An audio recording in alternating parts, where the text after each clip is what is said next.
Can't believe I'm saying it. Time's flying. It's the first week of March, y'all, so we're honoring Child Life Month. Katie Taylor is a CEO, co-founder, and podcaster of Child Life on Call, and she's here to talk to us about what specialists like her do and how they can help families. We've had her with us several times before, but it was always virtually, so we're so happy to have you in the studio today. Yes, thank you so much for having me, especially for Child Life Month. I am a certified child life specialist. And a lot of people generally know about community helpers like doctors and nurses and teachers, and child life specialists are another profession that really help kids and families in our community. Child life specialists help with children and families as they navigate hospitalizations, grief, bereavement, medical diagnoses, procedures, fear, and pain. And so child life specialists really play a vital role in helping kids and families cope with medical experiences, and I'm just so honored to be able to bring awareness to our great profession today. Oh yeah, it's wonderful because Child Life Month has, the month of March, and I want to know, during this month, kind of what is the idea? Are we raising awareness about what it is specialists like you do? Yeah, absolutely. I think number one, we want to raise awareness about child life services, and that when parents go into the hospital, they can actually ask for this and advocate for child life specialists in the hospital. And so we really want to empower parents, and we do that through a number of ways through our podcast, which is originally how Child Life on Call started. And we have over 240 episodes of parents sharing stories really as a way to learn from one another, to connect to one another. So we're talking about things, everything from cancer and diabetes and appendicitis, rare disease, Down syndrome, and everything in between.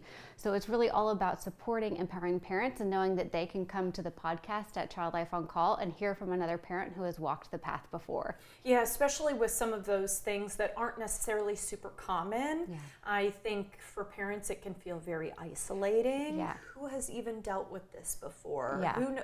Or something that is more common, something like Down syndrome. You know that there are communities and resources out there, but how do I get started? Yeah, you're exactly right. It's when your child receives a medical diagnosis, really regardless of what it is, so many feelings and emotions come with it, of feeling anxious, overwhelmed. There's grief involved about what you thought your life might look like, what first grade might be like, and now it's totally different. And so being able to learn from other parents who have walked it before has been totally transformational.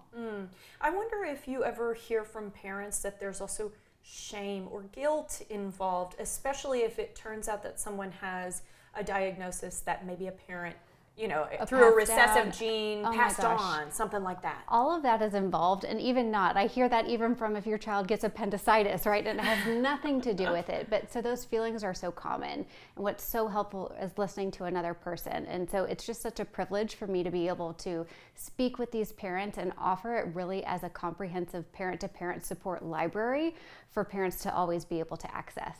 And I want to ask, when we're talking about diagnoses, things like that, is it possible that you could have a totally healthy child who has, an arm break, but you're still thinking, I'm having mixed feelings about this, or how do I care for my child? Can we use Child Life Services in that situation? Always and please. Okay. I hope you walk away today saying, I want to know how to ask for and advocate for this. And really today, I also want to spread the awareness about the impact that emotional and psychosocial support can have to transform a healthcare experience.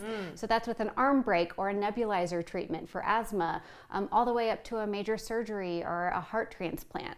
So there's always a way for you to ask for and advocate for Child Life Services, and that's really what we're spreading awareness about here today. So you go into the doctor's office, regardless what the reason is, and you say, hey, I want a Child Life Services therapist to come in and visit with me. What does that visit then look like? Yeah, great question. So we typically work in hospitals and healthcare situations. So a parent would come in, you could ask and say, is there a Child Life Specialist available? If there is, then they can consult a Child Life Specialist. We would come in, we'd do an assessment, look at the development, the age of your child, how are you coping as the parent, and really work to provide you with unique support. Sometimes for procedures, that looks like medical play. So the child knows exactly what what to expect? Interesting. How can we teach coping skills? But because Child Life Specialists can't be guaranteed for every single parent, that's really why we started the podcast and also have the Support Spot app, which is available for all parents to be able to download. We have hundreds of procedure guides so you know how to prepare and support your child, and also really these curated expert resources. So you can actually buy the Support Spot app on the iOS, Apple, and Google Play App Store, but we also partner with hospitals and healthcare organizations to license the app completely for free for parents. Oh, that's really wonderful. So not only do you have that podcast where you're bringing stories of parents who have gone through it, and it might be a really validating thing for other people to hear, but you have the Support Spot app. And then I also want to talk about the fact that you have a website that offers free resources. Yeah, absolutely. We have free resources in there about some things that you may not know if you haven't navigated the healthcare system before. What I really want parents to know is they are the absolute expert of the child. So even though you may be in a kind of unsettling position because you don't know what's happening, what the doctor's saying, it feels like they're speaking a different language, you are the expert on your child. So always trust your gut, always speak to that. And actually, the number one piece of advice that parents give me on the podcast as they're talking to other parents is that you can choose your doctor.